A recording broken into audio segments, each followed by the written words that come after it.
forum dan rangka memaparkan hasil riset yang pada malam hari ini akan kita dengar dari tim Mbak Vela dan teman-teman. Ada Mbak Vela, kemudian ada Mas Nur Hidayatullah Ramadan, dan Mas Lihabi. Yang saya hormati teman-teman Surabaya Academia Forum yang sudah hadir pada malam hari ini. Para penanggap, yang pertama adalah Mbak Nadia Sokat from Pakistan ya, Mbak ya. Ini pakai bahasa Indonesia kata Mas Dayat ya, Mbaknya, nggak pakai bahasa Pakistan ya. Hi Bert. Okay, thank you for joining us. Kemudian yang saya hormati juga Mbak Anindita Risti Retno Arimurti, cukup panjang namanya ya.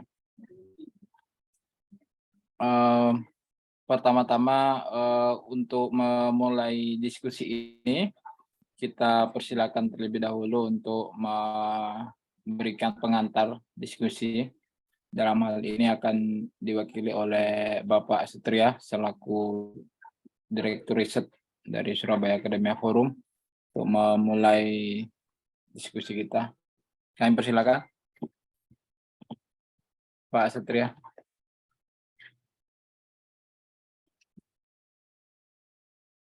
Halo Pak Satria, sudah join? Yes, Pak Idam. Silakan. Saya kedengaran Pak Idam. Jelas. Halo. Baik, terima kasih. Assalamualaikum warahmatullahi wabarakatuh. Waalaikumsalam warahmatullahi wabarakatuh. Alhamdulillahirrahmanirrahim. Salatu wassalamu ala asrofil anbiya wal mursalin wa ala alihi wa sahbihi ajmain amma ba'du. Yang kita hormati, ini Mbak Nadia Shokat ya from Pakistan. Thank you so much for joining for this discussion. Thank you Mbak Nadia. And Bu Anindita, terima kasih banyak Ibu untuk telah bergabung di diskusi kali ini. Teman-teman tim riset eksakta Surabaya Academia Forum, ada Mbak Vela, Mas Dayat, dan Mas Lihabi, dan teman-teman semuanya. Alhamdulillah kita saat ini bisa berdiskusi dan membawa topik tentang parasit. Sebenarnya ini sangat jauh dari ilmu saya ya. Cuma ini penting untuk kita memahami bagaimana kemudian pengaruhnya di tengah-tengah erupsi Semeru. Dan untuk informasi, Mbak Nadia dan Bu Anindita, bahwa riset ini adalah serangkaian dari riset yang dilakukan oleh teman-teman peneliti Surabaya Academia Forum pada saat terjadinya erupsi Gunung Semeru, yang mana dengan pendekatan interdisipliner kemudian kami melakukan riset dari berbagai macam sudut pandang. Dan tentu kami berharap bahwa banyak masukan dari penanggap untuk perbaikan dan koreksi terhadap naskah yang akan dipublikasikan oleh tim eksakta yang insya Allah akan dipublish di jurnal internasional ini kalau targetnya Ibu Vela. Dan harapan kita semua pun juga sama, tidak hanya sekedar publish di mana, tetapi memberikan dampak signifikan terhadap diskursus terkait dengan topik yang dibahas. Dalam hal ini adalah berkenaan dengan parasitologi. Demikian Pak Idam, terima kasih. Mohon maaf jika ada kesalahan dan kekurangan. Assalamualaikum warahmatullahi wabarakatuh. Waalaikumsalam warahmatullahi wabarakatuh. Terima kasih Pak Setria sudah memberikan pengantar. Selanjutnya akan terlebih dahulu mendengarkan presentasi dari kelompok Mbak Vela dan teman-teman. Akan mempresentasikan hasil riset yang berjudul Prevalensi Infeksi Parasit Soil Transmitted Helminths atau STH pada korban erupsi Gunung Semeru. lalu nanti akan dilanjutkan oleh para penanggap, kedua penanggap. Kemudian nanti kita akan buka sesi tanya jawab. Langsung saja kepada tim dari teman-teman untuk mempresentasikan 10 menit atau sampai 15 menit. Silakan. Siap, terima kasih Pak Idam. Izin share screen dulu. Sampun kelihatan nggih? Oke. Oke, siap. Assalamualaikum warahmatullahi wabarakatuh.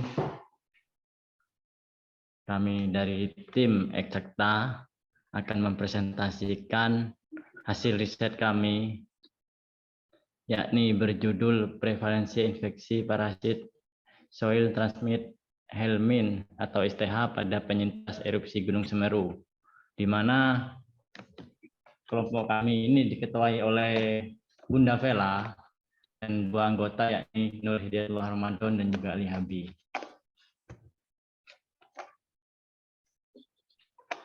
Dalam hal ini, prevalensi penyakit cacingan di dunia sangat tinggi, yakni kurang lebih ditemukan sebanyak 1,5 miliar manusia atau sebesar 24% dari total populasi dunia yang dinyatakan pernah terinfeksi oleh soil transmit helminth atau STH.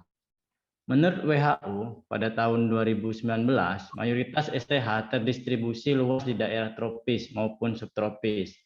Hal ini disebabkan oleh suhu dan kelembapan udara yang sangat memungkinkan parasit ini untuk berkembang biak.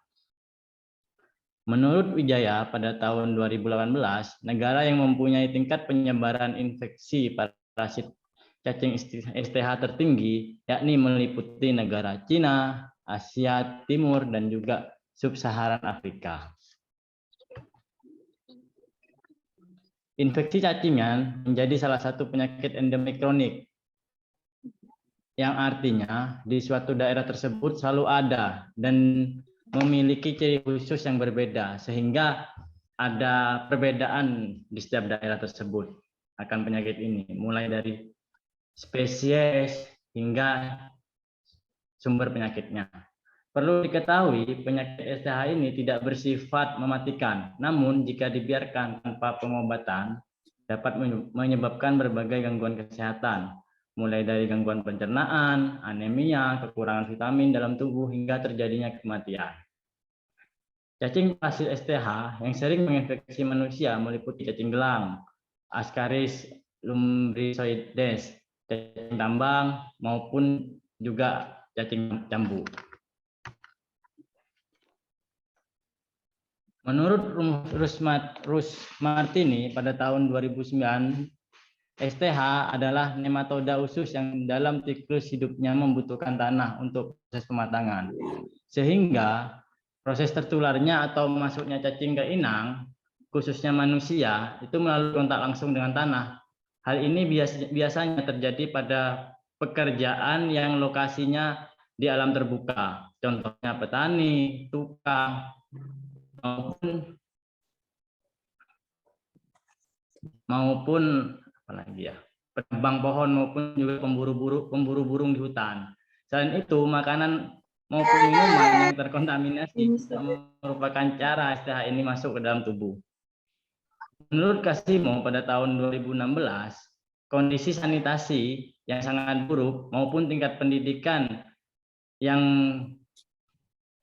sedikit di bawah dasar, yakni tidak paham terhadap hal ini maupun hidup yang kurang bersih merupakan faktor utama dalam penyebaran penyakit STH ini. Sehingga penyintas erupsi Gunung Semeru menjadi salah satu kelompok yang berisiko terinfeksi parasit ini. Mengingat notabene mereka bekerja sebagai petani, ditambah lagi pasca terjadinya erupsi, para penyintas ini tinggal bersama-sama di tenda darurat yang sangat minim akan fasilitas dan juga air bersih. Masalah pada penelitian ini yakni adalah berapa prevalensi infeksi parasit soil transmit helminth atau STH pada penyintas erupsi Gunung Semeru. Yang kedua, spesies parasit soil transmitted helminth apa saja yang menginfeksi penyintas erupsi Gunung Semeru? Dan yang ketiga, apakah ada hubungan antara kebersihan diri dengan infeksi parasit soil transmitted helminth ini pada penyintas erupsi Gunung Semeru? Untuk material dan metode selanjutnya akan dijelaskan oleh Bapak Liabi. Waktu dan tempat saya persilahkan. Baik, terima kasih Mas Dayat. Selanjutnya yaitu material dan juga metode penelitiannya. Dalam hal ini untuk metode penelitiannya yaitu menggunakan penelitian observasional yang berbasis pengamatan laboratorium, yaitu mengidentifikasi keberadaan telur parasit STH pada sampel kuku tangan penyintas erupsi Gunung Semeru. Lanjut Mas Dayat. Nah, ini adalah beberapa alat dan juga bahan yang perlu disiapkan oleh kami, tim peneliti. Yang pertama di bagian alat, di sini ada gunting kuku, selanjutnya ada alat tulis untuk mencatat, selanjutnya ada kertas label, diberi nama juga di situ, ada tabung reaksi, pipet tabung, ada sentrifus untuk membedakan. Apa ini Mas Dayat? Ada mikroskop,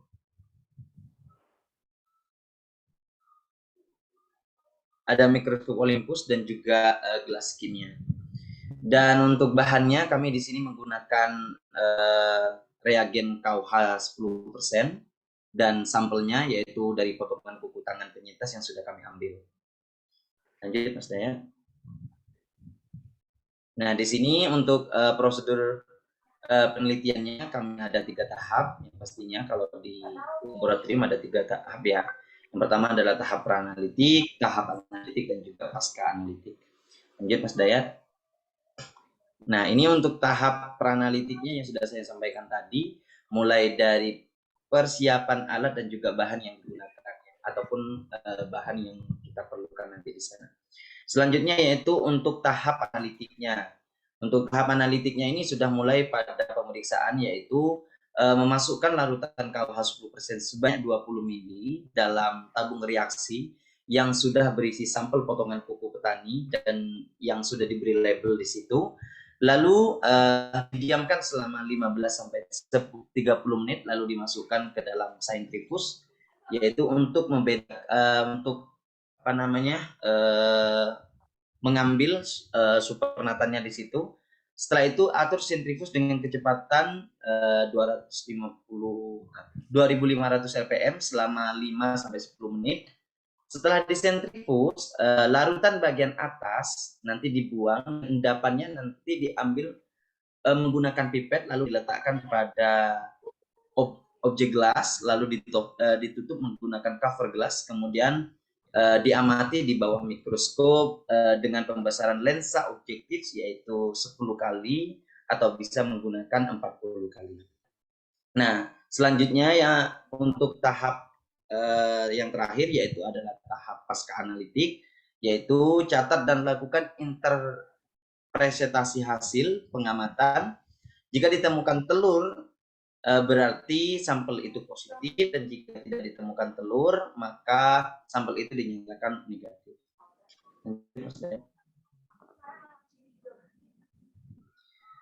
Ini untuk teknis ataupun teknik analisa datanya. Yang pertama yaitu data yang diperoleh lalu dihitung berupa persentase kecacingan pada penyintas erupsi Gunung Semeru. Lalu dihitung persentasenya berdasarkan jenis cacing parasit yang ditemukan, karena banyak tadi macamnya ya. Selanjutnya baru dianalisis data hubungan kebersihan diri dengan keberadaan telur pada penyintas erupsi Gunung Semeru menggunakan uji square. Lanjut Mas Dayat. Untuk hasil dan pembahasan nanti akan disampaikan oleh Bunda Vela. Monggo. Oke, terima kasih. Untuk hasil dan pembahasan, yang pertama yaitu terkait dengan karakteristik dari responden penelitian. Jadi kita melakukan teknik sampling eksidental. Jadi kita mengambil sampel kuku penyintas erupsi Semeru ketika di sana bertepatan dengan kegiatan vaksinasi massal. Jadi kita sampling bagi responden yang bersedia, karena sebenarnya agak sulit ya, karena mereka kadang cenderung takut ya untuk diambil sampel kukunya ini buat apa gitu. Sehingga responden kita di sini bisa dilihat lebih banyak laki-laki daripada perempuan. Jadi hanya satu ibu-ibu yang bersedia kemudian diambil sampel kukunya, karena kebanyakan mereka itu takut. Padahal kita sudah menyampaikan bahwa ini untuk penelitian dan sebagainya. Dan memang hanya ya sebenarnya banyak sekali orang yang mengikuti vaksinasi massal pada saat itu, tapi kita hanya mampu mendapatkan 25 sampel kuku penyintas erupsi Semeru, karena memang yang bersedia hanya sebanyak 25 orang, dan itu sudah memenuhi kriteria. Terkait dengan usia, jadi karena memang eksidental pengambilan sampelnya, nah ini ternyata umur responden ini berkisar antara 40 sampai dengan 70 tahun. Seperti itu. Dan ternyata semua sampel yang kita dapatkan itu mereka atau responden tersebut bekerja sebagai petani. Dan terkait dengan kebersihan diri, dari hasil wawancara langsung ya, kita tanya terkait dengan pola hidupnya. Ini ada 7 yang kemudian sudah menerapkan pola hidup yang sehat dan bersih, dan yang 18 lainnya ini masih kurang. Next. Nah, ini sampel kuku yang diperoleh berasal dari penyintas erupsi Semeru. Nah, rata-rata ini memiliki umur ya, umur lebih besar dari 50 tahun. Jadi hanya sedikit yang di bawah 50 tahun. Nah, kita ketahui bahwa ketika seseorang itu sudah tua ya, sudah lansia atau usia lanjut, nah dia akan mengalami penurunan daya tahan tubuh, sehingga orang tersebut akan lebih mudah tertular penyakit, termasuk juga terinfeksi oleh cacing parasit. Next. Tadi sudah disampaikan oleh Mas saya ya, ada 3 rumusan masalah ya. Yang pertama yaitu terkait dengan prevalensi infeksi parasit STH pada penyintas erupsi Semeru. Ya.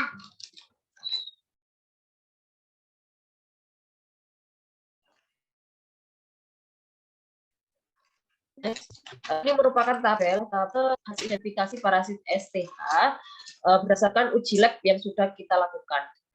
Jadi dari 25 sampel ya, ternyata hanya 4 sampel yang kemudian dinyatakan positif terdapat baik itu telur maupun larva cacing.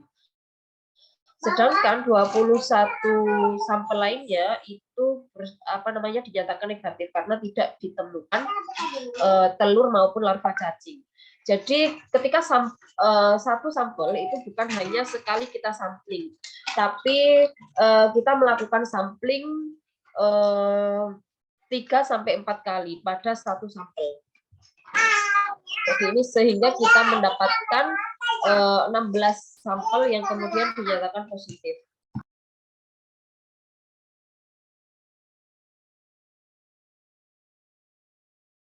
Next. Nah ini ya, jadi berdasarkan hasil analisis data, ini masih terdapat sebesar 16% penyintas erupsi Gunung Semeru yang kemudian dinyatakan positif terinfeksi STH. Nah hari ini ya kemungkinan dilakukan oleh fasilitas pengungsian yang memang serba terbatas, yang juga hal tersebut bisa meningkatkan resiko infeksi kecacingan. Ditambah lagi penerapan pola hidup sehat dan bersih yang masih kurang. Next. Kemudian terkait dengan rumusan masalah yang kedua, yaitu spesies parasit STH yang menginfeksi penyintas erupsi Gunung Semeru. Next. Jadi berdasarkan identifikasi, yang pertama tadi kita hanya mengidentifikasi positif atau negatif. Nah, kemudian kita lanjutkan dengan identifikasi jenis spesies. Jadi ini merupakan 3 jenis spesies parasit STH yang memang sering menginfeksi terutama di Indonesia. Nah, ternyata hanya 1 spesies yang kemudian kita temukan, yaitu Ascaris lumbriacoides. Jadi keempat sampel yang kita dinyatakan positif, ternyata keempatnya itu adalah spesies Ascaris lumbriacoides. Jadi spesies trichuris maupun hookworm ini tidak kita temukan di sampel yang kita amati. Next. Nah, ini merupakan dokumentasi, hasil dokumentasi pengamatan di bawah mikroskop dengan perbesaran 40 kali lensa objektif. Bisa dilihat di situ. Next. Jadi yang dinyatakan positif tadi ada 16% dan 100 dan semuanya itu adalah spesies Ascaris lumbriacoides atau 100% ini merupakan infeksi dari parasit Ascaris. Nah, prevalensi infeksi kecacingan pada penelitian ini sebenarnya lebih sedikit jika dibandingkan penelitian yang sudah dilakukan sebelumnya, yaitu oleh Sari DKK. Dia melakukan penelitian di Lombok pada korban bencana gempa pada saat itu. Nah, pada penelitian yang dilakukan itu didapatkan prevalensi kecacingan sebesar 61,11%. Nah, sedangkan penelitian ini hanya ada sebesar 16% saja yang terinfeksi oleh cacing parasit. Dan pada penelitian sebelumnya itu terdapat 2 spesies, ada spesies trichuris dan juga Ascaris yang ditemukan. Sedangkan pada penelitian ini hanya menemukan 1 spesies, yaitu spesies Ascaris saja. Nah, faktor yang dapat menyebabkan infeksi cacing parasit STH ini adalah terkait dengan sanitasi lingkungan yang buruk, kemudian seorang yang jarang memotong kuku, kemudian tempat makan tetap makan makanan yang jatuh, kebiasaan mencuci tangan, penggunaan alas kaki, penggunaan jamban, dan juga penggunaan sumber air bersih. Nah, ketika kita mengambil sampel, ya rata-rata kuku responden yang kita potong itu memang dia kukunya panjang, kemudian warnanya juga sudah kuning, bahkan ada yang cenderung kehitaman, dan dia kukunya itu menebal, ya, mengalami penebalan, sehingga ketika saya dan tim melakukan pengambilan sampel itu kesusahan, padahal kita sudah pakai pemotong kuku yang besar. Ya, mungkin Pak Dayat masih ingat ya, ketika kita mengambil sampel kukunya tidak bisa dipotong, ada beberapa kuku yang tidak bisa dipotong karena memang terlalu tebal, kuku mengalami penebalan. Next. Kemudian rumusan masalah pertanyaan pada rumusan masalah yang ketiga yaitu terkait dengan hubungan antara kebersihan diri dengan infeksi parasit STH pada penyintas erupsi Gunung Semeru. Next.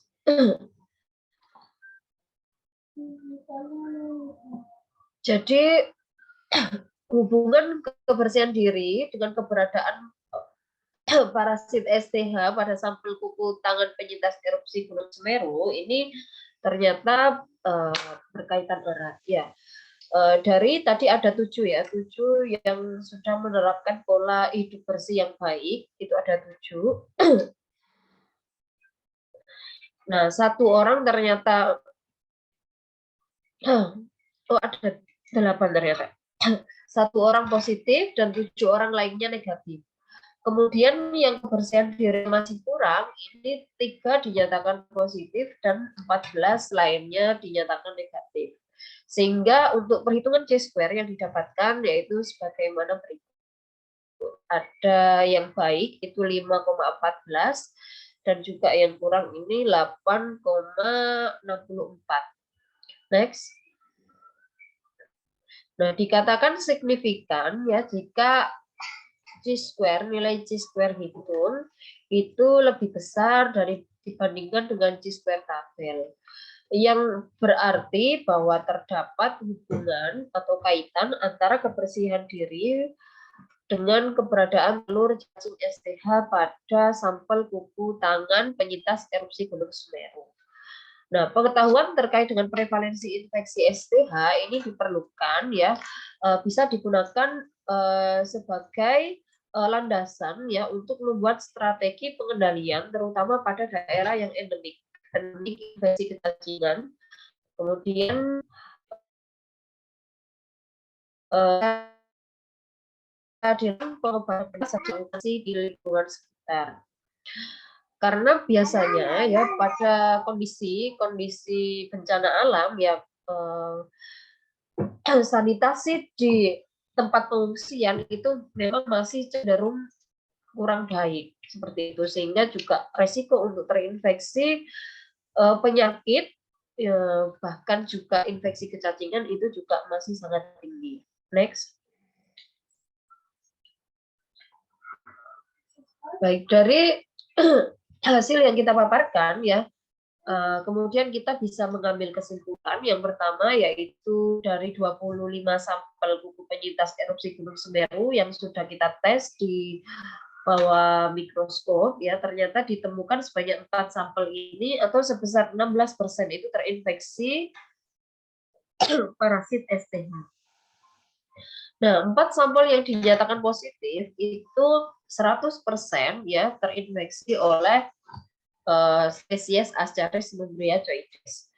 Kemudian berdasarkan hasil uji Chi-square, ternyata ada hubungan yang erat antara kebersihan diri dengan keberadaan sampel telur STH pada kuku tangan penyintas erupsi Gunung Semeru. Nah, hal ini mungkin disebabkan oleh fasilitas pengungsian yang serba terbatas sehingga dapat meningkatkan resiko infeksi kecacingan ditambah dengan pola hidup penyintas erupsi Gunung Semeru yang kurang menerapkan pola hidup yang bersih dan sehat.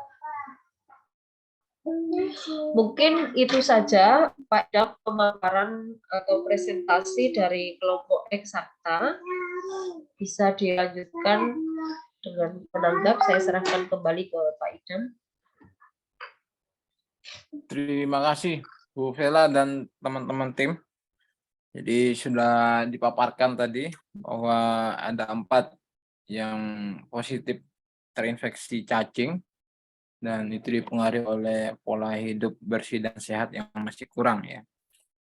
Oke, selanjutnya kami langsung persilakan aja. Yang pertama, monggo mungkin dari Mbak Nadia ya, untuk memberikan tanggapan. Halo Mbak Nadia.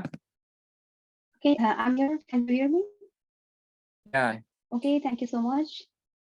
And thank you so much all the team for having me here today. So I will be using Bahasa Hybrid because I can speak Indonesian, but just little, not much. Yes, So, no problem. please allow me to share my screen. I got a lot of questions today.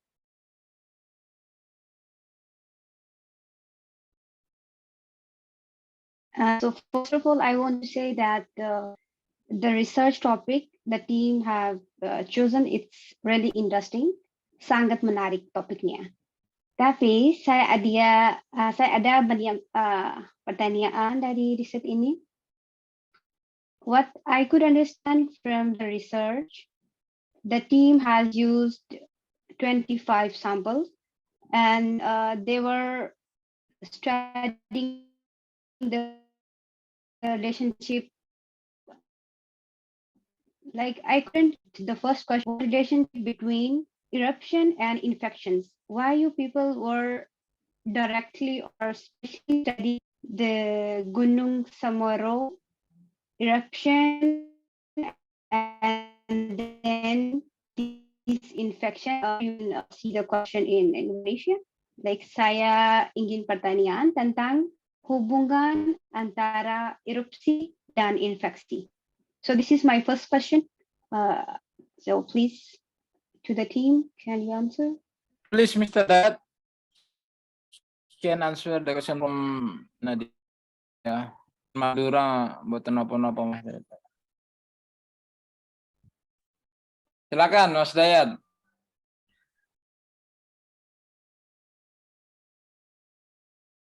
Kenapa? Nah, itu apa dijawab tadi itu? Tadi sudah disampaikan di pendahuluan Mbak Nadia Ya, silakan bahwa dijawab lagi. ketika ada erupsi, maka banyak warga yang di Lumajang itu ditempatkan di tempat pengungsian.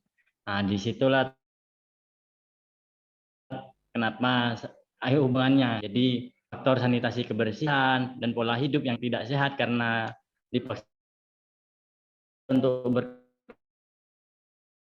di satu tempat meningkat. Jadi itu Mbak ya. Jadi erupsi nggak bisa infeksi ini. Sebenarnya tetap bisa, namun kan infeksinya tidak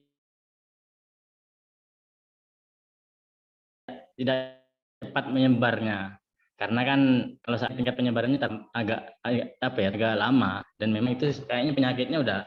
Ini kan penelitiannya kan diambil Mbak Vel. Jadi kan hanya sekali penelitian, Mbak, dan itu yang terinfeksi itu sebanyak 16%. Pertanyaan di sini ini untuk semua tim Ini peneliti, kayak dosen bukan untuk Mas Nur Hidayat. So mungkin peneliti yang lain juga bisa menjawab. Pertanyaan kedua, do you people think that using only 25 of the samples is enough for a research like your study? Isn't that just a limited sample? Like 25 people only? 25 saja? Oke, saya akan menjawab pertanyaan dari Nadia. Jadi pemaparan tadi sudah saya sampaikan di presentasi karena agak sulit ketika kita mencari sampel atau responden yang bersedia diambil sampel bukunya. Gitu. Sebenarnya di situ banyak sekali pengungsi atau penyintas erupsi Gunung Semeru.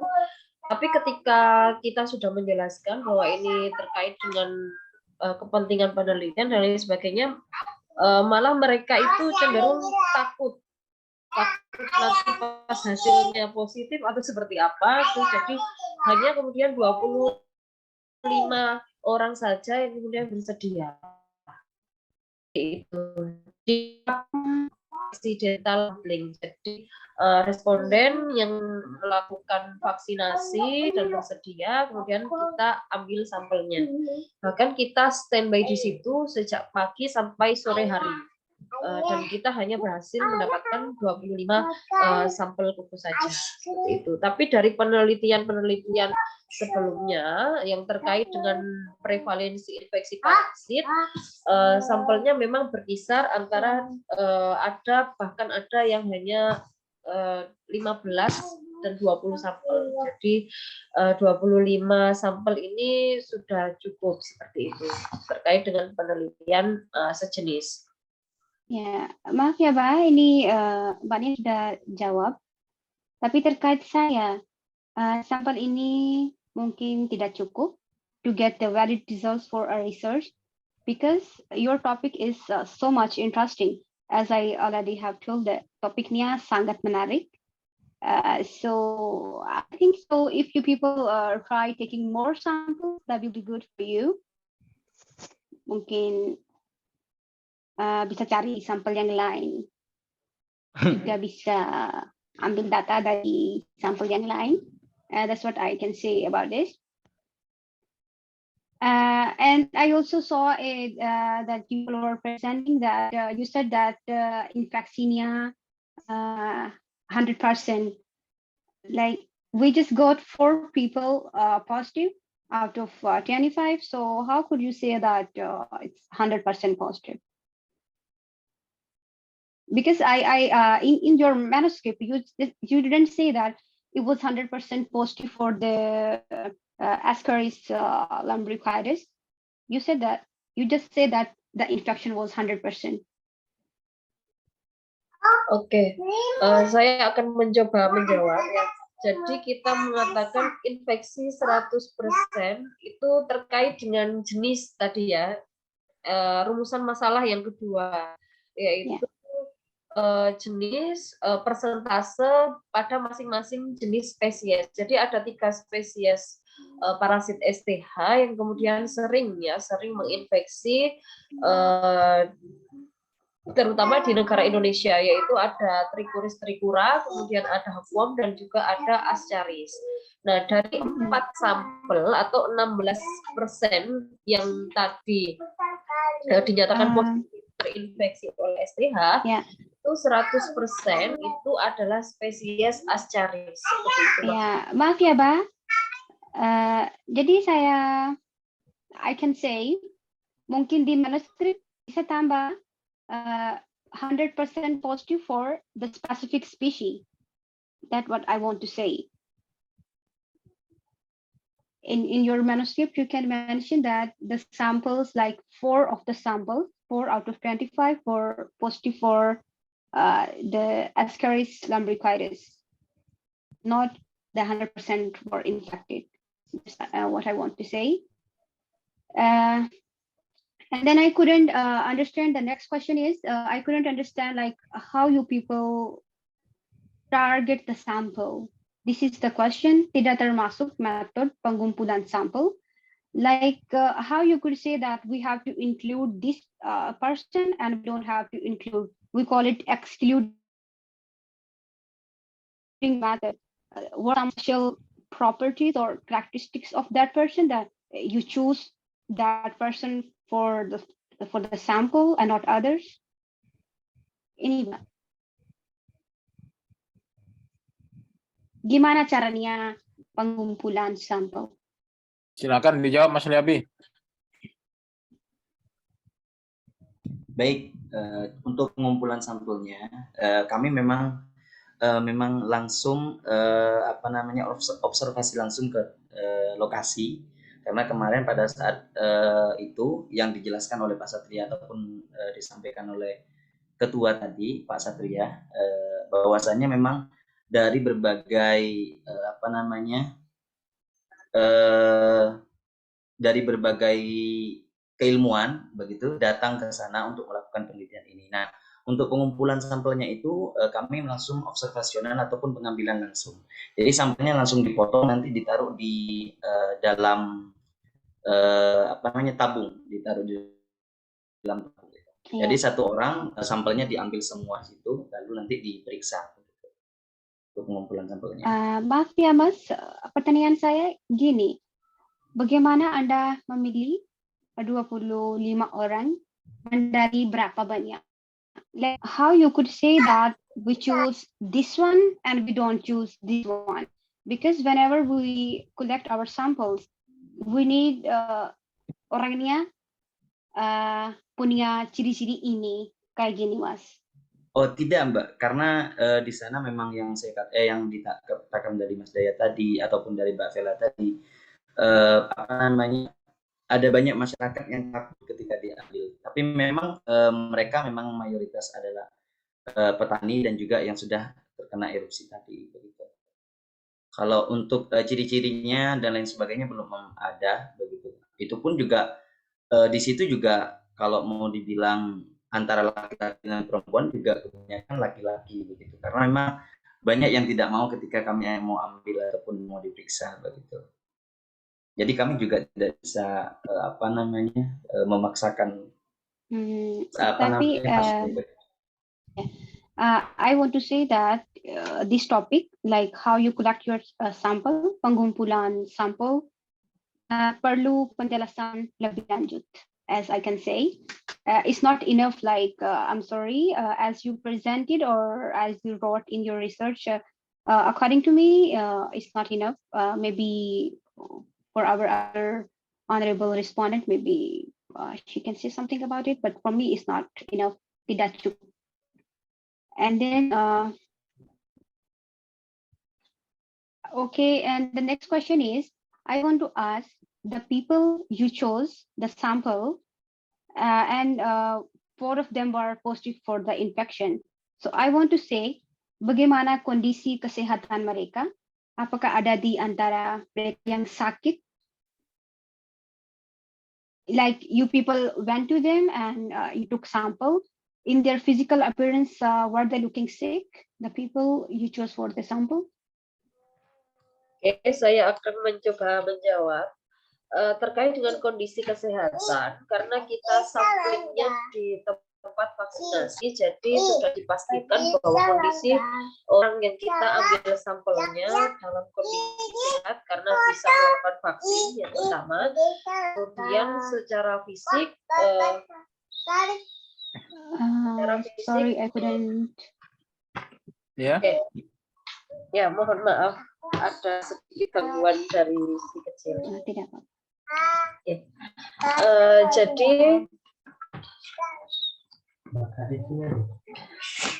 Jadi terkait dengan kondisi kesehatan responden, ini kondisinya sehat karena kita mengambil sampel dari responden yang akan melakukan vaksinasi. Kemudian terkait dengan sakit secara fisik ini tidak ditemukan, jadi dalam kondisi fisik yang sehat juga. Nah, terkait dengan riwayat medis sampel positif, memang kita that's sorry, Ba. I want to say that maybe I just want to add something.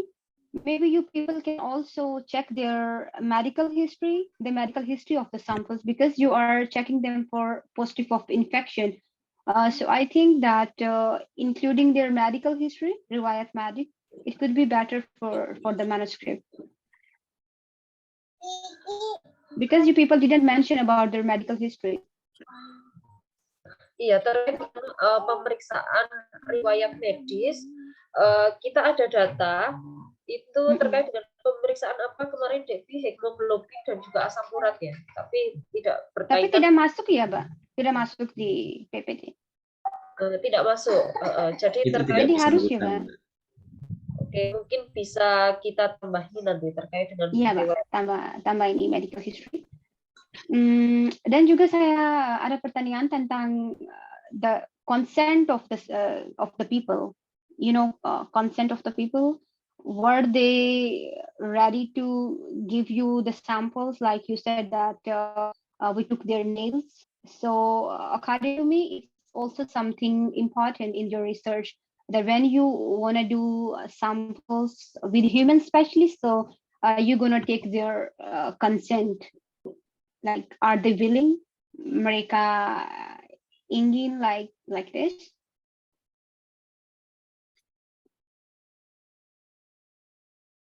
Bisa mengerti ya, Pak?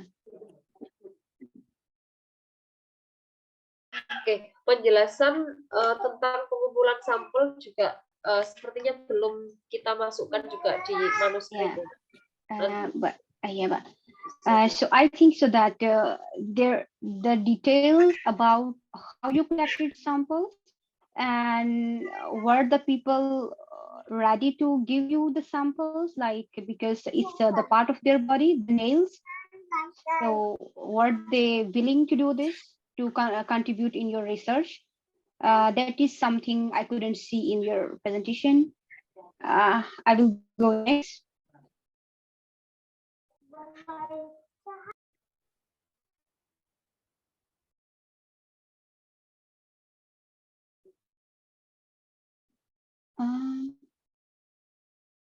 I think I don't have translation for this.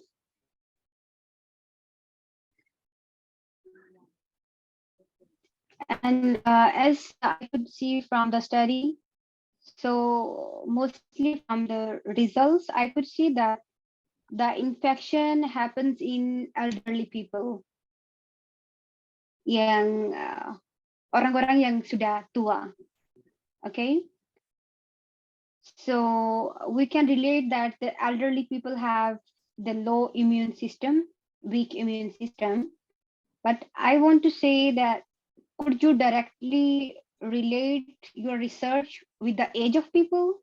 Ada hubungan dengan antara usia dan infeksi ini? Ada, Mbak.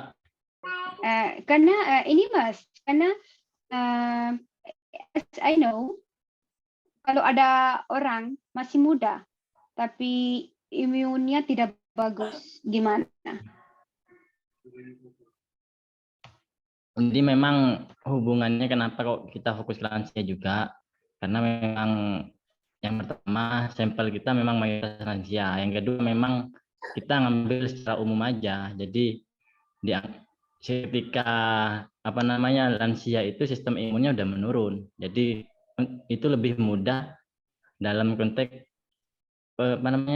dalam konteks masuknya infeksi itu. Berbeda dengan remaja ya, ketika dia walaupun dia sakit, sistem imunnya turun, tapi tidak lama, paling lamanya 1 minggu, kecuali remaja tersebut atau yang di bawah lansia itu terkena penyakit yang menyebabkan turunnya sistem imun, contohnya HIV dan lain-lain. Itu dasarnya kenapa kita menitik beratkan di lansia. Meskipun turun itu tidak akan lama kan. Kita tahu sendiri bahwa sistem imun kita naik turun. Dan kalau dalam konteks 30 sampai 40 kan paling lamanya 1 minggu lah kita udah kembali normal lagi. Oke, mungkin saya mau menambahkan ya. Jadi memang ada beberapa orang ya yang rentan terinfeksi oleh kecacingan. Yang pertama yaitu anak kecil, kemudian orang tua atau lansia, dan juga orang yang memiliki masalah kekebalan imun juga termasuk, atau orang yang memiliki penyakit bawaan seperti itu. Tapi memang karena sampel kita itu tadi responden yang bersedia kita ambil sampelnya itu ternyata setelah kita menanyakan identitas, nama, umur dan lain sebagainya, ternyata setelah kita range ya ternyata umurnya berkisar 40 sampai dengan 60 tahun. Berarti termasuk dalam kategori orang tua, bahkan sudah masuk usia lanjut, orang yang sudah lanjut usia seperti itu. So maybe in your study you can mention that this infection was directly linked to the age of the people. That's what I couldn't see in your explanation. And then the next, as I could see from the presentation, that the infection seemed to be more gender specific. I think I can translate it.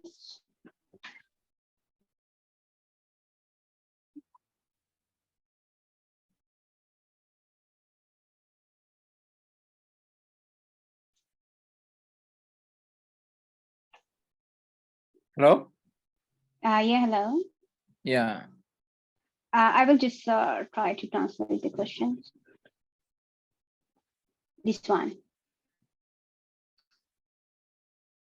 The next question is this one. Oke, tentang gender ya.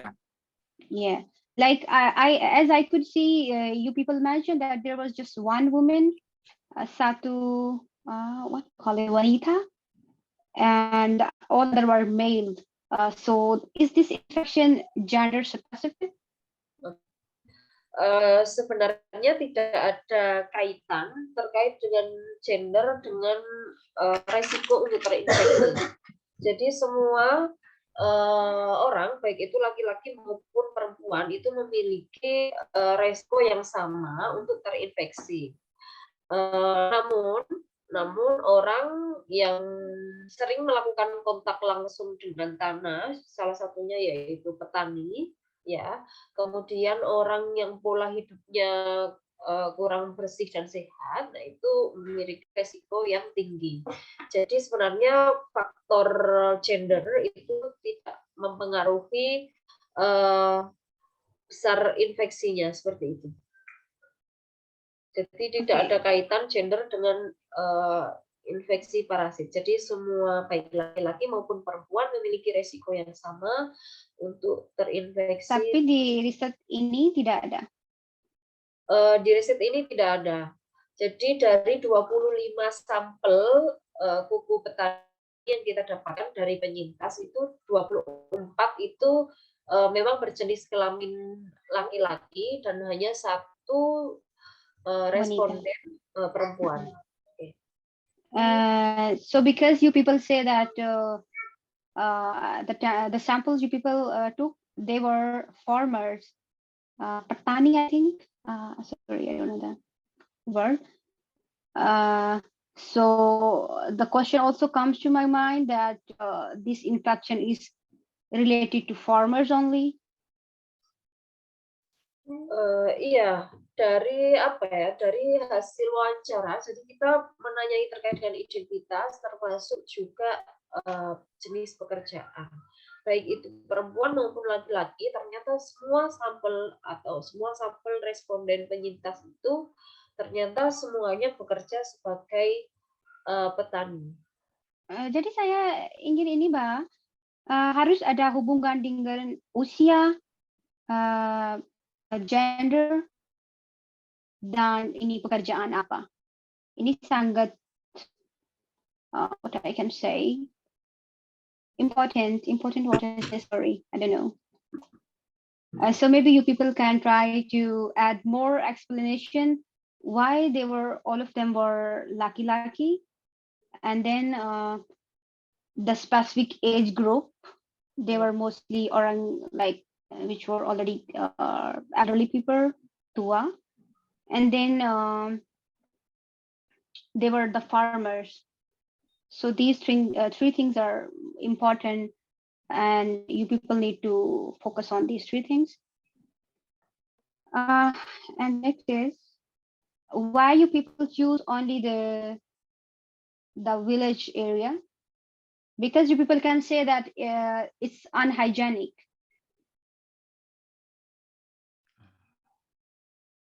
This one. Ya karena memang tempat itu memang di pedesaan, Mbak. Jadi perlu diketahui bahwa studi gunung itu yang berdampak itu di desa. Jadi kota itu tidak terdampak. Sedangkan di judul juga dibatasi dengan penyintas erupsi Gunung Semeru. Makanya kita hanya di desa aja. Because the people were saying that their living conditions were unhygienic. So I cannot relate, because people in cities like the urban areas could also be unhygienic.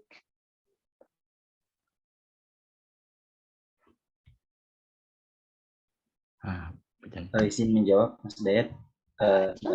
Jadi begini, yang pertama mungkin sudah dijelaskan oleh Mas Dayat terkait dengan mengapa sasarannya lebih ke pedesaan tadi, karena memang yang kita teliti memang ada di pedesaan tadi. Terus yang kedua hubungan dengan petani, yang saya katakan yang dijelaskan di awal pembahasan bahwasanya helminthes ini memang hidupnya memang di tanah. Jadi petani kan kebanyakan mereka bergelut dengan tanah begitu. Jadi kalau memang yang selanjutnya, yang pastinya kenapa kita mengambilnya di petani di situ. Nah, kalau selanjutnya kalau dikatakan bahwasanya atau apakah desa perkotaan sangat hijau, tentu begitu. Karena tergantung dari pola hidup sehatnya mereka ataupun lifestyle dari mereka sendiri begitu. Kalaupun mereka juga di kota, kami yang dari Madura khususnya berangkat ke Surabaya ataupun ke kota, itu masih banyak teman-teman dari kita ataupun saya sendiri juga kadang kalau makan menggunakan tangan tapi tidak mencuci tangan sebelumnya, juga ada yang seperti itu. Mungkin itu yang bisa saya ini. This is the next something here I want to ask. Like in your research, I couldn't see like the basic relationship, because you people are including their gender, their age, and their profession, and now the rural areas other than the urban areas, and also their living condition, like hygienists or not. So I think so that there must be some relationship, and you people can focus more to these relationships, all of which I'm telling right now.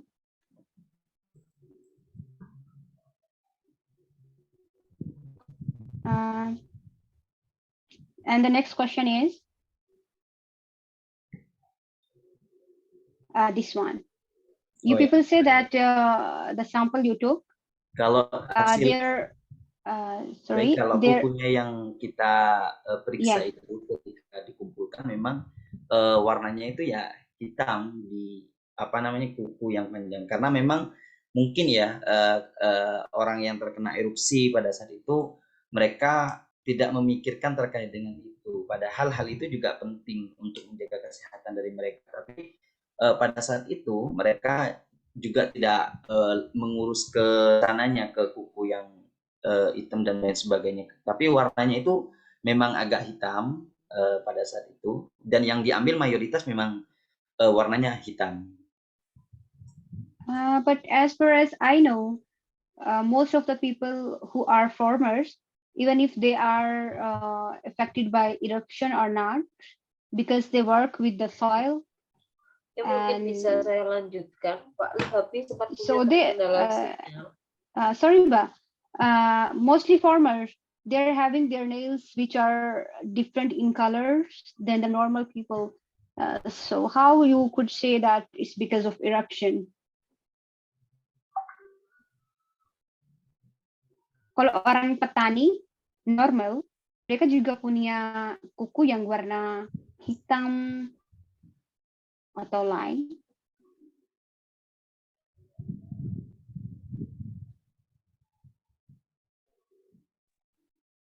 Tidak harus kalau ada erupsi atau tidak.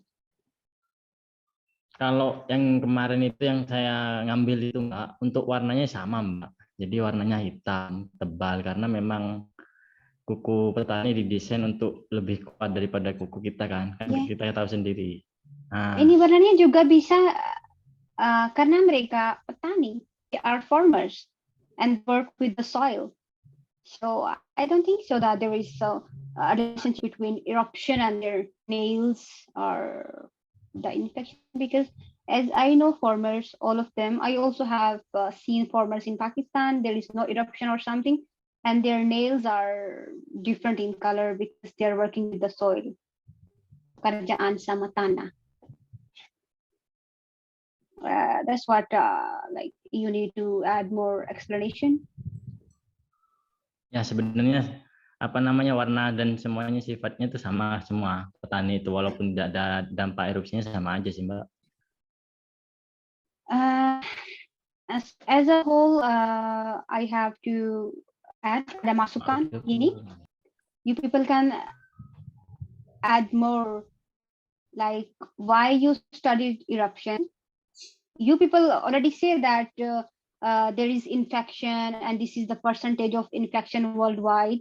But I couldn't see explanation about eruption and infection. That's what I couldn't see, and this is the first problem, masalah utamanya ini. And you people can add more about, as I already have said, about usia, jenis, kondisi tidak higienis, and pekerjaan apa, profesi, like this. And then you people also mentioned that you saw eggs under the microscope or in your samples or whatever, but I couldn't see any photographs of the eggs, like how you people were observing the eggs.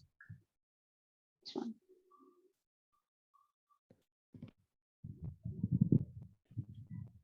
Oke, silakan Mas Lihat. Untuk masalah utama itu yang pertama kan karena erupsi itu ya Mbak. Jadi karena adanya erupsi sehingga tidak ada sehingga kondisinya tidak higienis. Dan kemudian salah Ya, satu Mas. penyebab Saya utamanya adalah mengerti, profesi pertanian. kalau ya. Jadi seperti itu Mbak. Untuk usia jenis kelamin itu hanya sebagai data tambahan saja. Kalau jawabnya Mas, saya sudah mengerti to an extent, tapi tidak ada penjelasan di manuscript. Jadi I can say that you can add Nanti more. saya revisi lagi Mbak di manuskripnya. Yeah. Nanti saya tambahin lagi. And then because this is something very important, because this is the first step you were taking to know that who is positive and who is negative, but I couldn't see the explanation, like how you people were looking at the eggs, and you got some photographs of the eggs, because it's something very important. Ya, nanti ditambahkan Mas Hidayat. Mm-mm. Mas, siap. And something also very important is the graphics. The graphs of the research, I also couldn't see that. And as I already have said here, the photo graph and like the statistical graph, it could be better if you people add. So the main comment from my side is this. The Yep. topic is very interesting, sangat menarik, and you people are also working like good, is something very good. But just to make it more good and better, it needs more explanation on the topics. As I have told, it's just in my opinion, as far as I know. I don't know, like I'm saying it right or wrong. So it's just my opinion.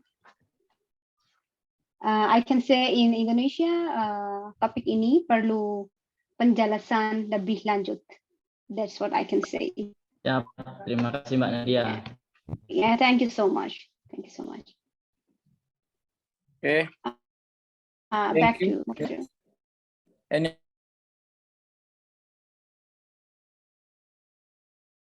other question? Mbak Nadia. Thank you so much for the time. Oke. Ini sangat menarik pertanyaan dari Mbak Nadia ya. Pertanyaan yang diajukan kepada teman-teman tim untuk ya perbaikan naskah kata Mbak Nadia yang perlu didetailkan. Beberapa poin tadi sudah disampaikan. Sekarang kita ke penanggap kedua ya. Ini tak kalah pentingnya juga teman sahabat dari dosen analis UM Surabaya. Monggo kami persilakan kepada Mbak Anin untuk memberikan tanggapannya. Ya, terima kasih Pak Idam. Suara saya terdengar ya? Ya, kedengaran. Ya, saya sebelumnya saya buka dulu. Assalamualaikum warahmatullahi wabarakatuh. Terima kasih atas waktunya Pak Idam. Pertama-tama saya sepakat dengan Miss Nadia bahwa penelitian ini itu sangat interesting, sangat menarik. Dan setelah saya cek di untuk penelitian terkait kecacingan pada korban erupsi itu masih sangat terbuka ruang, baik itu di Indonesia maupun di luar itu masih sangat terbatas. Jadi saya sangat mengapresiasi kepada kelompoknya Bu Vela telah mengangkat judul yang sangat menarik. Cuma memang ada beberapa yang perlu saya koreksi sedikit aja, menambahi apa yang sudah disampaikan oleh Miss Nadia. Jadi yang pertama itu adalah ini adalah judul dan isi terutama terkait sampel itu masih kurang nyambung. Ketika saya membaca judulnya saja, di kepala saya itu sampelnya nanti nggak terbatas hanya petani. Ngerti Ibu Vela yang maksudnya? Jadi karena judulnya Bu Vela itu adalah hanya korban erupsi gitu kan ya, korban erupsi. Nah, pemikiran saya berarti semua orang yang terkena erupsi Semeru itu Bu Vela sampling gitu. Akan tetapi setelah saya baca di metode ternyata yang diambil itu hanya petani kan gitu. Jadi mungkin bisa diubah judulnya ya karena itu pembatasan lagi survivor atau korban erupsi itu sudah pembatas kriteria sampel tertentu kan gitu. Terus dibatasi lagi dengan petani. Nah, itu lebih kecil lagi ruang fungsinya. Jadi mungkin bisa dari awal dijelaskan bahwa memang sampel utamanya itu adalah petani yang merupakan korban erupsi kan gitu. Ya, tuh. Kemudian kalau tadi Miss Nadia bilang bahwa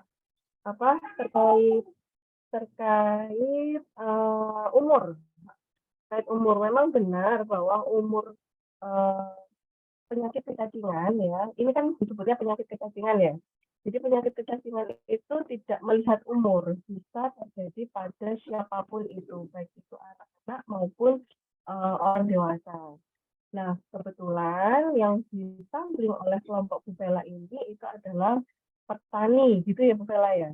Terutama tadi yang sudah punya masa kerja 5 sampai 5 tahun ke akhir. Jadi, sudah menurut saya sudah ada gitu ya bahwa yang dituju itu adalah yang merupakan petani yang korban kecacingan, korban alergi, yang mana itu kalau petani maka umurnya pun juga enggak umur tua gitu ya, kisaran umur tua. Jadi itu mungkin sekitar 40 atas gitu. Kemudian tadi untuk kondisi sampel itu memang untuk penyakit kecacingan itu tidak bisa secara cepat. Jadi memang penyakit kecacingan itu nantinya efek atau dampak yang terjadi pada seseorang itu menahun, karena itu tadi proses untuk cacing membuat efek pada tubuh kita itu perlu waktu yang cukup lama. Memang tadi sedikit rancungnya itu ketika disampaikan bahwa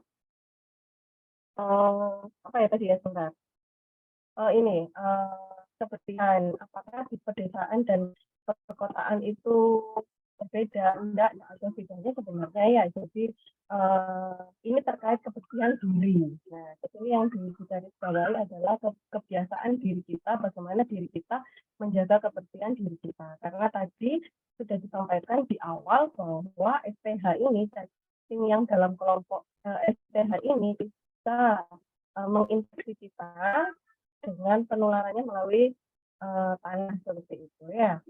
Jadi Bu Bella, kemudian tadi terkait judul ya Bu Bella ya, mungkin nanti bisa didiskusikan bagaimana baiknya, karena ini ternyata sampelnya hanya petani, sedangkan tadi di judul saya mikirnya itu semua Bu Bella, semua korban erupsi. Ternyata di sini hanya itu. Kemudian saya sepakat juga sama Miss Nadia bahwa prosedur penelitiannya itu masih belum detail ya. Jadi bagaimana kelompok Bu Bella ini menyampling kukunya, kemudian kukunya itu ditaruh di mana, kayak gitu. Kemudian proses di laboratoriumnya itu sendiri bagaimana itu belum lengkap, mungkin nanti bisa ditambahkan. Kemudian pertanyaan saya tadi ketika kelompok Bu Bella ini memaparkan bahwa di kuku pasien itu ada mengalami ketebalan, pertanyaan saya ketebalannya itu bagaimana? Maksud saya gini, apakah yang berwarna hitam itu hanya yang di dalam kukunya, kemudian di lapisan luar kukunya itu berwarna lain, atau bagaimana? Mungkin bisa dijelaskan dari kelompoknya Bu Bella.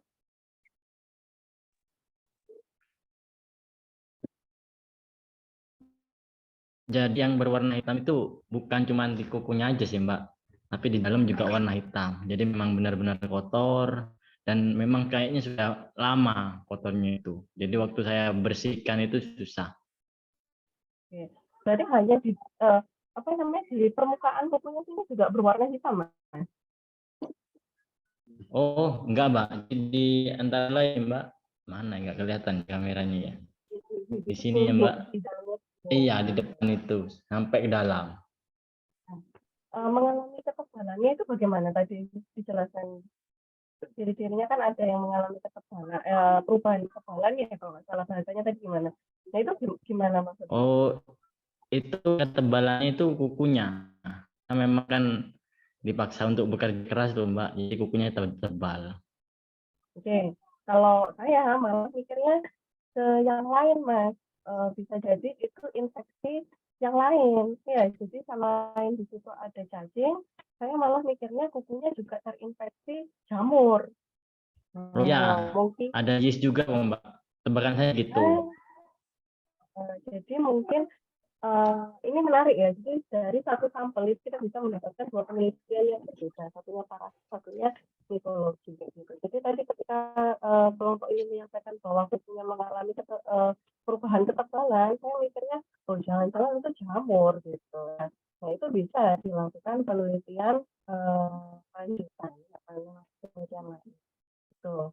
Kemudian itu dilakukan apa belum Mas itu penelitiannya? Kelompok Mas saya juga melakukan penelitian itu enggak tentang jamurnya? Enggak Mbak, karena dibatasin sama cacing ini Mbak. Maksudnya untuk publikasi berikutnya gitu, publikasi yang berbeda maksud saya. Yang tadi dilakukan Oh enggak Mbak, teman-teman. kemarinnya fokus di cacing saja soalnya. Tapi memang tebakan saya juga ada yeast juga, ada jamurnya juga. Oh, nah itu. Karena memang Wah, ada yang di area samping itu juga bahkan ada yang bengkak, saya lihat itu. Itu juga bukan cuman bakteri, bukan cuman cacing, tapi bisa bakteri ataupun jamur itu. iya. Waktu saya pengamatan juga bukan cuma telur sih pernah saya lihat itu, tapi apa namanya itu kayak kalau jamur itu Mbak, aduh kok aku lupa dah. Iya. Yang jelas kalau kuku mengalami Inokulumnya itu loh. biasanya itu ada jamurnya. Ya, jadi sebenarnya ini penelitian sekali jalan bisa dua publikasi malahan gitu ya. Gitu. Kemudian mana-mana aja sih kalau buat saya mana bisa digali lebih dalam lagi ya. Yang sekali penelitian bisa dapat dua sebenarnya.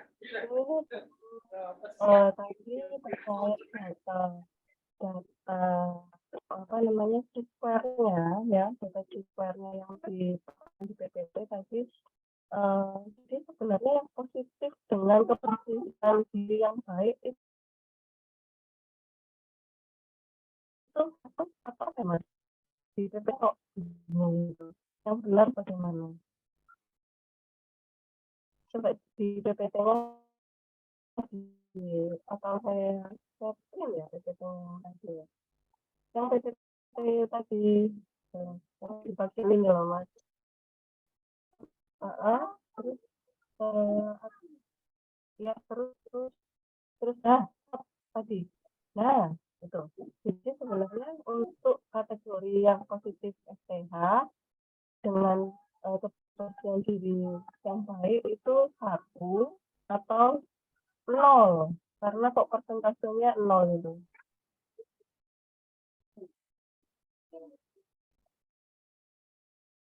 Oke, Bu Anin, saya akan menjawab. Jadi ini ada kesalahan tulis ya, sebenarnya 4 ya Bu Anin itu. Jadi yang positif itu 0, yang baik.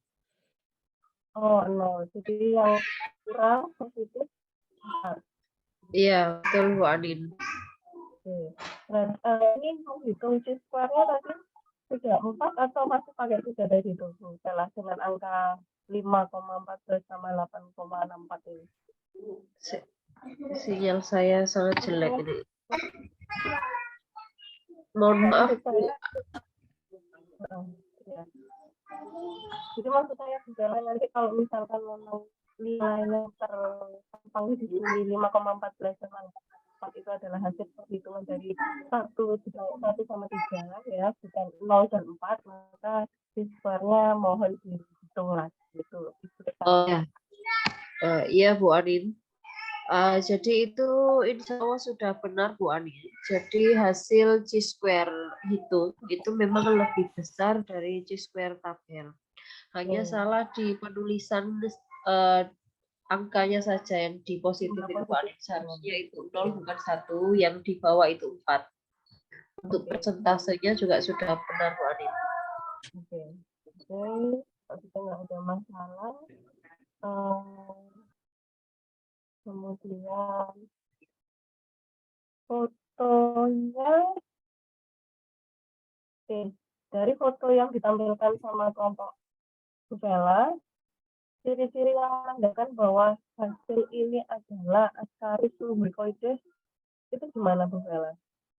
Maksudnya kenapa kok apa ya ini bener Ascaris kan gitu maksud saya.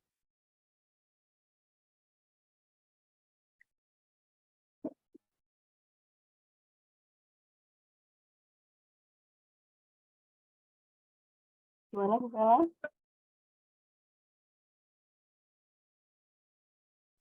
Iya Bu Anin, insya Allah benar. Karena kita juga sering melakukan praktek bersama Bu Anin ya. Jadi Ya, Bu nggak Anin apa-apa. juga sudah paham sebenarnya ya.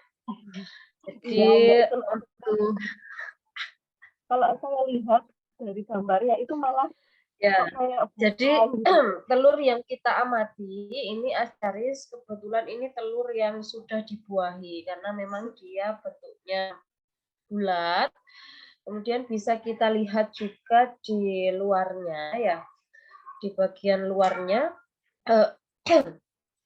Jadi terdapat lapisan albuminoid yang bergerigi. Jadi bisa masih nampak terlihat di Bu Anin seperti itu. Karena ciri khususnya dari Ascaris lumbricoides itu kan punya lapisan albuminoid yang bergerigi. Iya.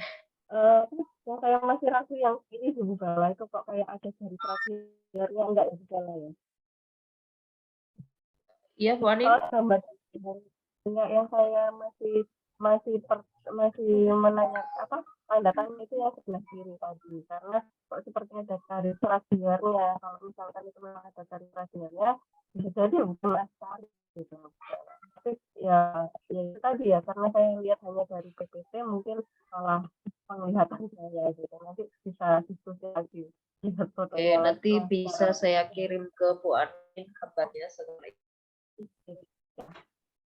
Mungkin itu aja tadi sudah diborong sama Miss Nadia. Saya hanya menambahkan sedikit saja itu yang bisa saya tambahkan. Kurang lebihnya saya mohon maaf. Terima kasih untuk waktunya Pak Idam. Monggo saya kembalikan ke Pak Idam. Terima kasih Mbak Anin. Ini juga bagus ini ya pertanyaannya dan masukannya kepada tim peneliti ini. Banyak sekali yang sudah dicatat oleh para peneliti ini.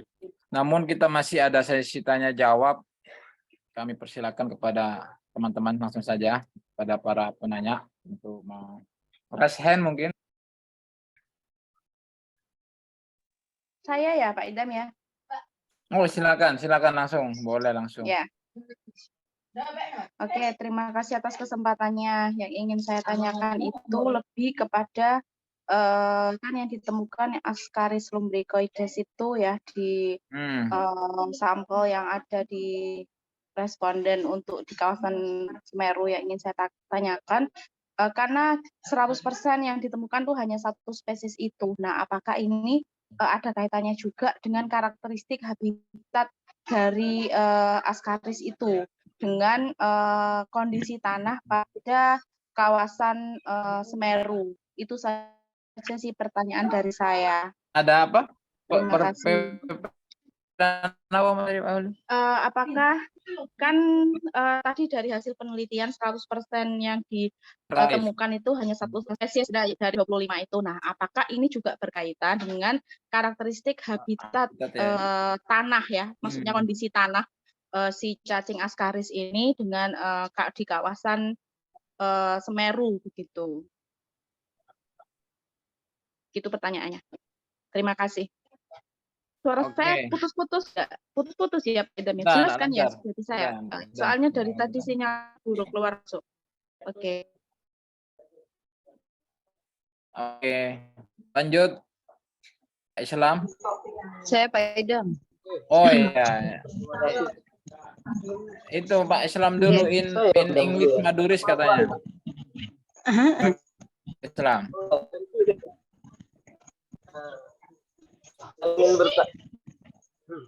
Saya ingin bertanya Pak Idam terkait sampel penelitian yang dilakukan oleh para peneliti tadi.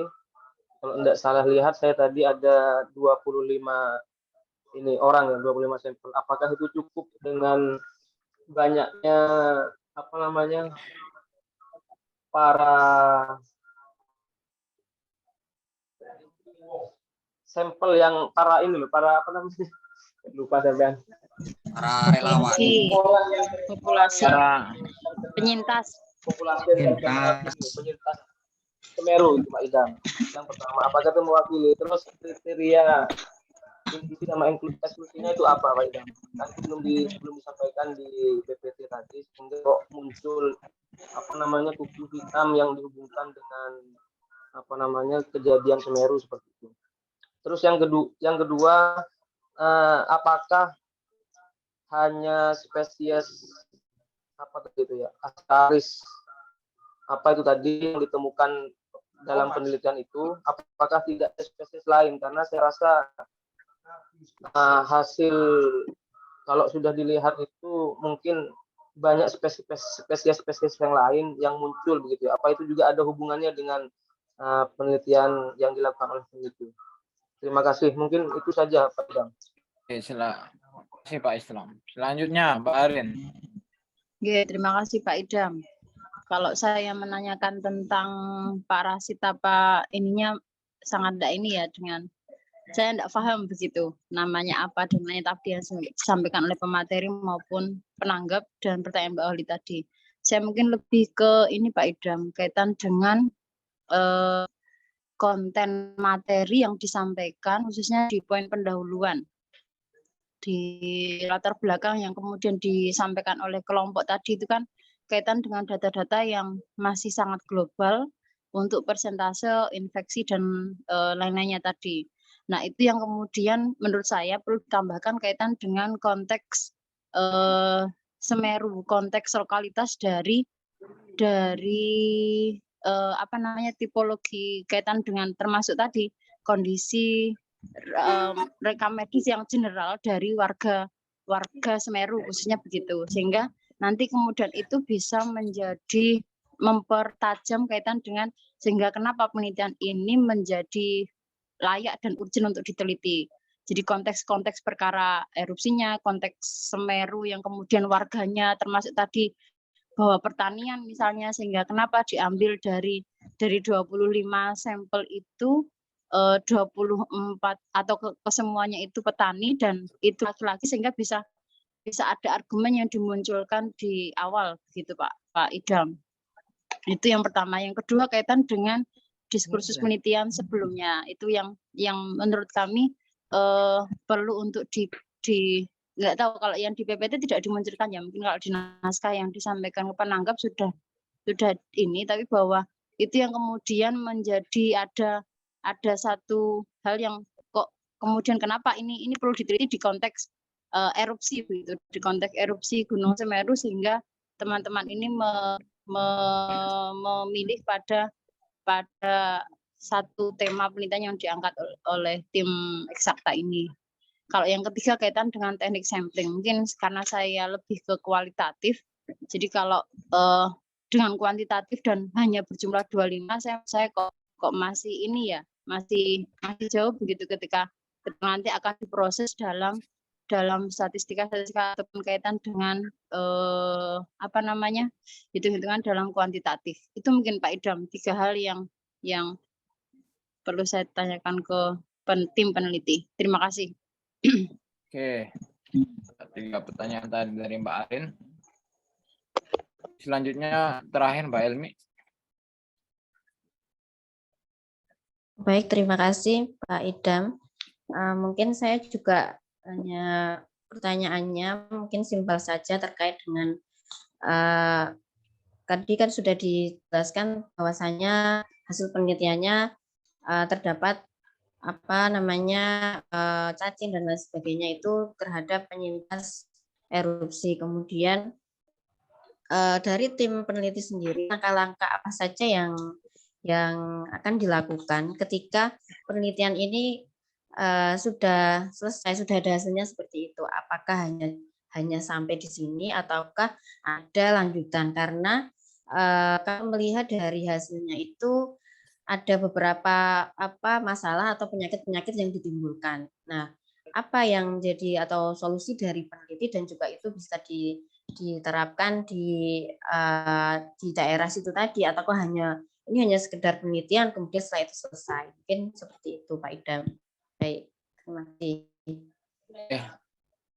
Oke, langsung aja kepada tim peneliti untuk menjawab pertanyaan mulai dari Mbak Holly, kemudian Mas Islam, Mbak Arin, kemudian Mbak, dan terakhir tadi Mbak Elmi. Silakan.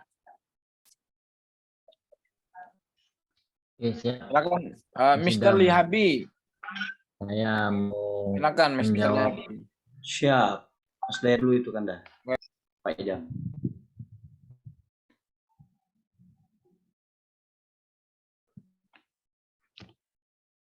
Saya akan mencoba menjawab pertanyaannya Mbak Holly.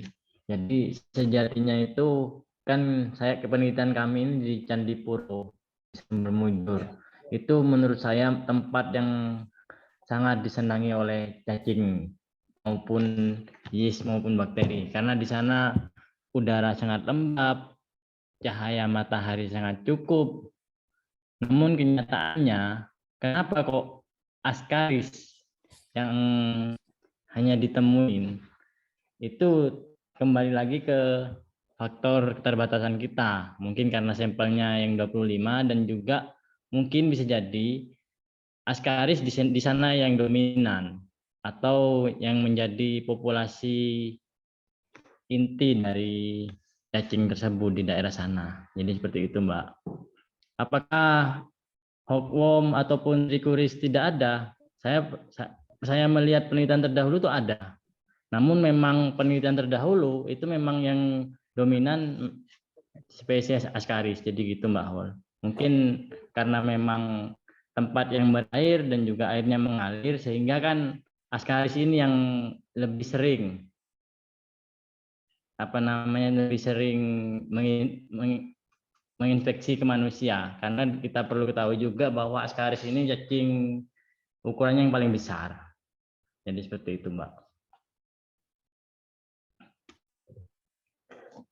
Mungkin Mbak Liabi mau nambahin? Baik, Mas Dayat. Kalau kita melihat pada kehidupan dari cacing tersebut, ini menurut FKU 2013, karena habitat cacing ini memang terletaknya pada usus halus ya. Jadi bukan hanya pada tanahnya saja, tetapi pada higien sanitasi pada orang-orang yang ada di sana. Nah, bisa jadi sudah tanahnya berlumpur yang katanya Mas Dayat tadi, terus juga dalam keadaan lembab begitu. Orangnya juga di sana ketika membuang tinja, membuang buang air besarnya itu kadang sembarangan begitu, tidak ada ini begitu. Nah, ini juga bisa menyebabkan hal-hal yang dikatakan Mbak Huli tadi, ataupun adanya trichuris atau yang ditemukan yang tadi itu. Kalau untuk yang lainnya yang mungkin yang disampaikan oleh Mas Dayat tadi, ini sebenarnya juga menyambung ke pertanyaan sistem tadi yang dijawab oleh Mas Dayat. Mungkin itu Mas Dayat, tambahan dari saya.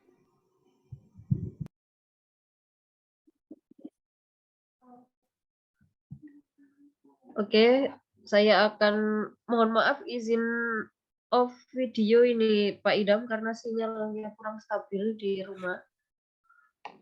Dari tadi keluar masuk terus.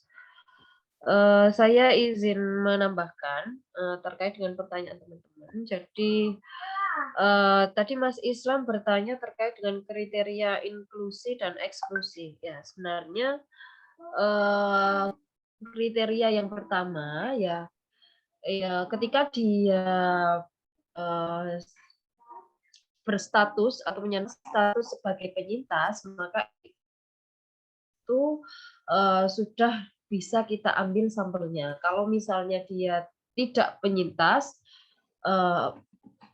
dan tinggal di pengungsian, ya. Jadi sudah penyintas erupsi dan dia tinggal di tempat pengungsian seperti itu, Mas Islam. Jadi itu kriteria seseorang yang bisa kita ambil sampel untuk diperiksa sampel kukunya tersebut. Kemudian terkait dengan pertanyaan Mbak Arin tadi, ya sebenarnya prevalensi infeksi kecacingan itu penting dilakukan. Jadi bukan hanya terpaku pada erupsi Semeru sebenarnya, tapi di kondisi bencana alam. Jadi baik itu bencana erupsi Semeru maupun gempa maupun bencana banjir dan lain sebagainya, yang mana ketika kondisi bencana maka seseorang akan direlokasi ke tempat pengungsian. Nah, di tempat pengungsian itu seseorang akan tinggal bersama, kemudian biasanya kondisi sanitasinya juga kurang, kemudian pemenuhan gizinya juga kurang, karena pola makannya juga tidak teratur seperti biasanya, seperti itu, sehingga kondisi itu mengakibatkan orang yang sudah terkena bencana dan kemudian tinggal bersama di pengungsian itu memiliki resiko tinggi untuk terinfeksi penyakit, baik itu penyakit kecacingan maupun penyakit menular yang lain, seperti itu mungkin. Kemudian untuk pertanyaan dari Mbak Elmi tadi, ya, apa kemudian tindak lanjut dari penelitian ini? Nah, sebenarnya setelah penelitian dilakukan, maka harus dilanjutkan dengan program edukasi atau pengabdian masyarakat di wilayah tersebut. Seperti itu. Mungkin nanti bisa kita lakukan edukasi melalui kegiatan KKN atau apa yang di lokasi Lumajang, seperti itu mungkin Mbak Elmi. Jadi tetap harus ada tindak lanjut memang, karena masyarakat butuh edukasi, terutama masyarakat penyintas erupsi yang sudah kita ambil sampelnya. Terutama juga masyarakat yang tinggal di pengungsian tersebut. Sebenarnya sangat butuh dilakukan edukasi, karena memang pola pendidikan atau itu juga mempengaruhi seseorang itu dapat terinfeksi atau tidak. Ketika dia tahu, maka dia bisa menerapkan atau melakukan cara-cara pencegahan agar terhindar dari infeksi kecacingan, seperti itu mungkin.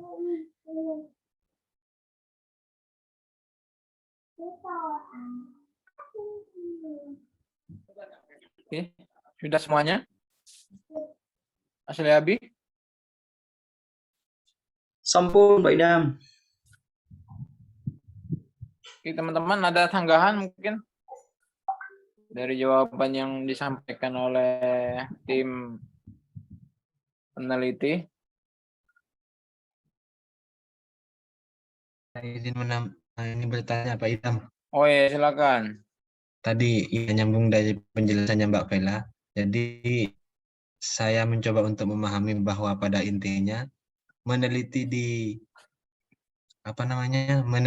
Semeru itu karena kondisi akibat dari erupsi, kan begitu ya, karena mereka mau tidak mau kan harus tinggal di pengungsian begitu. Cuma kan saya berangkat dari keresahan sih, karena kalau kita bicara terkait dengan petani, apalagi kalau sudah musim hujan gitu ya, di daerah saya itu Bapak Ibu saya juga mengalami hal yang sama gitu. Bahkan tidak hanya di kukunya tapi di telapaknya gitu, bahkan di sela-sela jarinya itu ya, kalau bahasa Inggrisnya itu A gitu ya. Nah itu saya nggak tahu virus apa namanya itu ya. Nah itu apa ya? Kalau memang cuma karena pertanyaan intinya itu, kalau cuma memang karena akibat daripada erupsi itu kan cacing ataupun bakteri itu kan berarti juga ada di daerah yang lain begitu. Bisa menangkap perbedaan. Maksud Mas Ari itu tanpa adanya erupsi itu kejadian itu ada gitu. Iya. Itu loh maksudnya. Kira-kira begitu. Jadi teman-teman tanpa harus ada erupsi, penelitian ini bisa dilakukan di tempat yang lain. Nah, itu. Nah, jadi mungkin pertanyaan Mas Ari, gimana untuk merespon itu? Atau ada tambahan lagi, Pak Ari? Sampun, Pak Idam. Sampun, Pak Ari. Sampun, Bu Vela. Oke, jadi dari awal ya di pendahuluan sudah kami sampaikan ya bahwa memang seseorang ya tidak memandang jenis kelamin kemudian usia, bahwa semua orang itu punya resiko untuk terinfeksi infeksi kecacingan ya.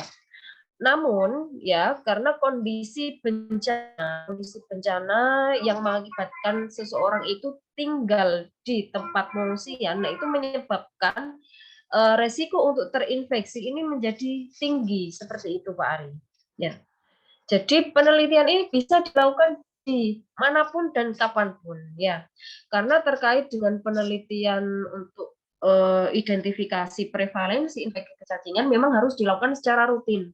Dan ini biasanya rutin dilakukan di sekolah-sekolah karena ingin mengetahui tingkat kecacingan siswa misalnya. Sehingga sekarang sudah ada program pemerintah untuk memberikan obat kecacingan rutin di sekolah-sekolah tersebut.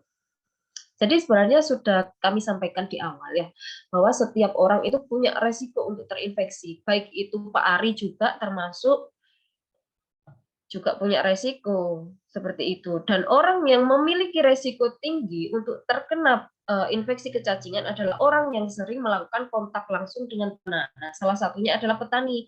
Karena petani ketika dia bertani itu jarang memakai APD.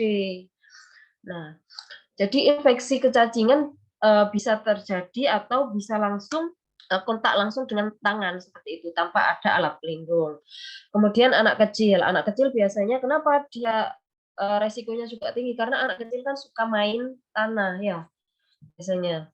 Nah, kalau orang yang sudah dewasa mungkin kan kalau dia tidak bertani kan jarang melakukan kontak langsung dengan tanah. Nah, selain itu juga orang yang kurang menjaga pola hidup bersih dan sehat, suka jajan sembarangan, kemudian tidak suka mencuci tangan. Jadi ketika mau makan jarang mencuci tangan, setelah makan juga tidak mencuci tangan. Nah, itu dia punya resiko yang lebih tinggi untuk terkena infeksi kecacingan. Seperti itu, Pak Ari. Siap, terima kasih Bu Vela.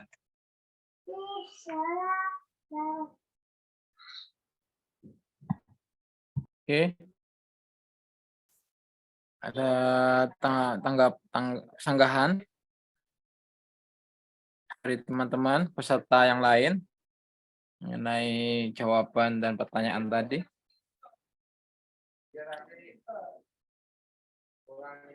Kalau jika tidak ada, mungkin kita minta sanggahan ya dari para penanggap, karena ini waktu sampai jam 9. Barangkali nanti bisa diberikan tanggapan sekaligus closing statement dari penanggap ya, Pak Nadia dan Mbak Anindita, dari beberapa hal yang sudah kita diskusikan. Mungkin ada tanggapan atau suggestion gitu ya ke teman-teman tim, yang mana yang perlu dikembangkan dan perlu diperbaiki agar nanti naskah ini menjadi naskah yang baik. Oke, mungkin dari Mbak Nadia.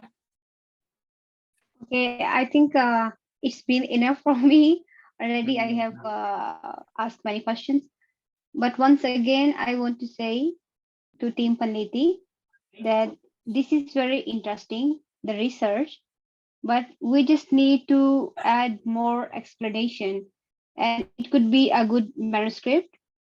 The article could be more better, and I'm also ready to help in designing the manuscript again, not only during the meeting, but after that, I'm also ready to have to make it look more good, because it could be published in a good journal, because it's like something very important. But as I already have mentioned some points that we need to focus, and again, I can do more help or something to make it more good. Overall, it's very good. Thank you. That's what I want to say. Oke, terima kasih Mbak Nadia. Jadi menarik ya ini nanti dipublikasikan, tapi beberapa poin yang perlu diperjelas di artikelnya teman-teman. Tadi masukan dari Mbak Nadia perlu dilaksanakan supaya menjadi sempurna artikelnya. Kemudian mungkin Mbak Anindita, silakan. Terima kasih Pak Idam. Terutama tadi saya setuju dengan semua yang telah disampaikan di forum ini bahwa memang terkait sampel itu masih sangat masih sangat minim gitu. Tapi kalau memang itu kondisinya seperti itu di lapangan ya mau gimana lagi kan gitu. Kemudian yang terakhir yang bisa saya sampaikan bahwa penyakit kecacingan ini dimanapun dan kapanpun bisa menginfeksi kita ya. Maka kebersihan diri, personal hygiene itu wajib kita jaga. Kemudian kalau memang sudah ada tanda-tanda kecacingan, maka segera berobat, karena jangan sampai tubuh kita digerogoti sama cacing baru kita berobat. Oke, mungkin itu aja yang bisa saya sampaikan. Terima kasih atas waktunya. Assalamualaikum warahmatullahi wabarakatuh. Terima kasih pada Mbak Anindita atas masukan dan tadi poin-poin yang sudah dijelaskan. Berikutnya mungkin ada closing ya. Jadi closing statement mungkin dari tim peneliti yang akan diwakili oleh Mas Liabi. Silakan Mas Liabi. Oke, baik. Terima kasih sebelumnya kepada Mbak Nadia dan juga Ibu Anindita. Mungkin untuk closing statement kali ini mengenai infeksi parasit ini, tentunya kita harus menjaga pola hidup kita, yaitu pola hidup sehat kita, karena memang pola hidup sehat kita nanti yang akan membawa kita ataupun yang tidak menyebabkan kita terinfeksi ataupun kena penyakit terutama di bidang parasit, yaitu di Ascaris lumbricoides ini. Mungkin itu Pak Idam. Oke, terima kasih Mas Liabi, and special thank you for Mbak Nadia atas partisipasinya dalam diskusi kita malam ini, juga Mbak Anindita. Saya kira beberapa poin sudah dapat dicatat tadi oleh tim riset ya, tim peneliti dari tim Mas Liabi, ya Mbak Vela dan Mas Dayat. Saya kira diskusinya sampai di sini karena memang waktu yang sangat terbatas kita sampai jam 9 ya. Sekian dari saya. Mohon maaf apabila ada kekeliruan.